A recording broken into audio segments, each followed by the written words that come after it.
Hero Mahesh Babu, director Rajamouli కాంబినేషన్లో అంతర్జాతీయ స్థాయిలో ఒక సినిమా తెరకెక్కుతున్న సంగతి తెలిసిందే. ఈ చిత్రంలో ప్రియాంక చోప్రా, పృథ్వీరాజ్ సుకుమారన్ ఇతర ప్రధాన పాత్రల్లో నటిస్తున్నారు.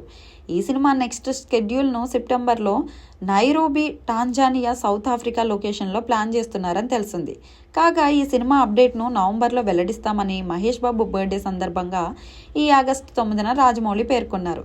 ఈ సినిమాకు జెన్ 63 అనే టైటిల్ కూడా అనుకుంటున్నారనే వార్త అయితే ప్రచారంలో ఉంది. ఇక Avatar Fire and Ash cinema promotions కోసం చిత్ర దర్శకుడు జేమ్స్ కెమెరూన్ ఇండియా వచ్చినప్పుడు ఈ జెన్ 63 ఫస్ట్ లుక్ ప్రమోషన్ కంటెంట్ను ఆయన చేతుల మీదుగా రిలీజ్ చేస్తే గ్లోబల్ రేంజ్లో రీచ్ ఉంటుందని రాజమౌళి భావిస్తున్నారట. అయితే ఈ విషయంపై అధికారిక సమాచారం ఇంకా అందాల్సింది.